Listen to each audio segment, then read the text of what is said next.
አሰላሙ አለይኩም ወራህመቱላህ በረካቱ። እንዴት ናችሁ? ውድ ዩቲዩብ ቻናል ተከታታዮቼ እንዴት ናችሁልኝ? እኔ ያለው አልሐምዱሊላህ ረቢል ዓለሚን። በያላችሁበት ሰላማችሁን አላህ ብዝት ያደርግልኝ። ዛሬ እንግዲህ የመጣሁት አንዲት ናይጄሪያዊ ኡጋንዳዊ አልሙሂም አፍሪካዊ አሰራዋን መሀላናቷን መታት ሞተች ምናምን የሚል ዜና ነበርና የሰማሁት።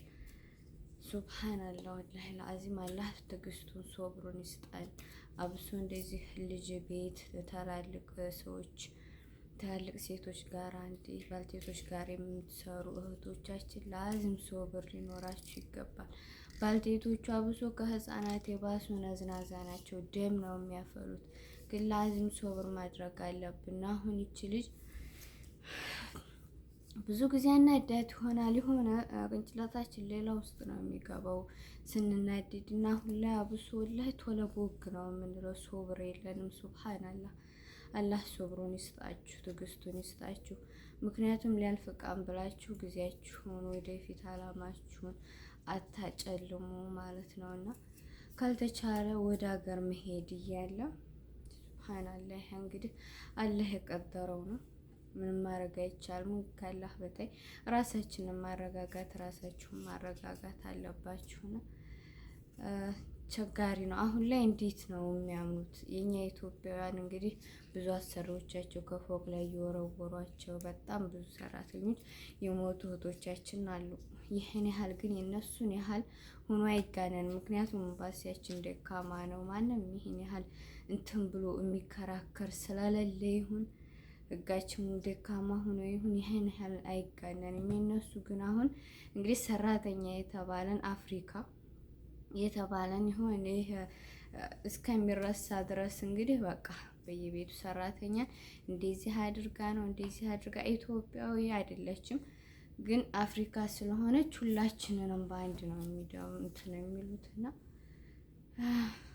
ቸጋሪ ነው። ልጅቷን ማሳዘነችኝ። ይሄ አናዳት ነው በሰዓቱ ሳይ፣ ግን ራሳችንን መቆጣጠር አለብን።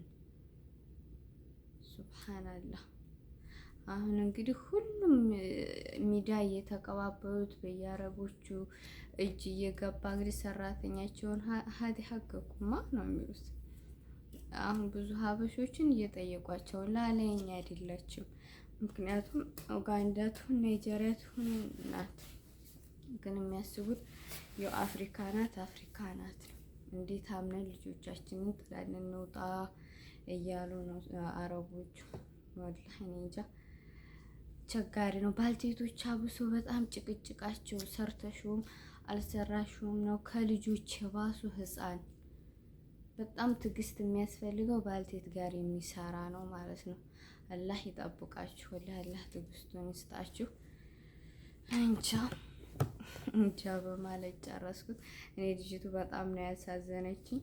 ሰርቼ በሰላም ወደ ሀገር ይመለሳለሁ። እስቲ ሀገር ደግሞ ታውቃላችሁ ፍርዱ የገደለ ይገደል ነው። እንደኛ ሀገር በስር በትንሽ ወራቶች ታስሮ የገደለ በነፃነት እንደፈለገ የሚንሸራሸርበት ሀገር አይደለም። ህጉ የጠበቀ ነው እዚህ ሀገር ማለት ነው። እንደምታውቁት አስቸጋሪም ምህረት የሚባልም ነገር የለም። እሷ እንደዚህ አርጋት ነው እሷ ችግራት ነው ይሄ ነገር እኛ የምናወራው ነው እንጂ እነሱ ጋር አሰሪዋ ናት ያረገቻትን ብታደርጋትም ካለስተሐምላ ታሳልፍ ብሎ ነው የሚያስቡት እንጂ እሷን አናዳት ነው እንደዚህ በድላት ሊሆን ይችላል ከመሞቷ በፊት ማለት ነው። አላህ ረህማት ግን ያንን ከግንዛቤ ውስጥ አያስገቡም። አላህ ይድረስላት ብቻ። እሷ ልጅቷ አምናለች አልገደልኩም ምናምን የሚል አስተባበል አልሰጠችም። አምናለች ነው የተባለው ማለት ነው። እና እንግዲህ አላህ ይጠብቃችሁ እህቶቼ፣ አብሽሩልኝ። በያላችሁበት ሰላም ሁኑልኝ። በሰላም ከሀገራችሁ እንደወጣችሁ በሰላም ወደ ሀገራችን ይመልሰን እያልን ዱአ ማድረግ ነው ያለብን። ሶላታችሁ ስገዱ፣ በዱአ በርቱ። አላህ ሶብር እንዲሰጠን አቅሙን እንዲሰጠን። ያኔ በቃ ጧት ስንነሳ ሱብሂን ስንሰግድ ኻላስ አዋሊን ኸይር አድርግልን ብለን ነው መጀመሪያ ያለብን። ሙፍ ምናምን እያን እየተመራን ከገባን ኻላስ ቀናችን ተበላሸ። ኢነላህ መዐሷቢሪን። ላዚም ትዕግስት ያስፈልገናል። ትዕግስቱን አላህ ይስጠን ማለት ነው። በአሁኑ ሰዓት ማድሪ ትዕግስት ጸባያችን ራሱ አልጨበጥ ብሎናል ለራሳችን። ግማሽ ቀን ደህና እንሆናል፣ ግማሽ ቀን በቃ የምናስበው ሌላ ነው። አንዴ ድብርት፣ ከዛ ላይ አንዳንድ አረቦች ቁጭ አያስብሉም፣ ጭራሽ እረፍት የለም። ስበይ መጣራት፣ ምትኝሽ ሲደርስ ማዘዝ፣ ይሄ ሲሆን ደም ያፈላልና ብቻ ትዕግስቱን ይስጣችሁ እህቶቼ፣ አብሽሩልኝ፣ አላህ ይጠብቃችሁ።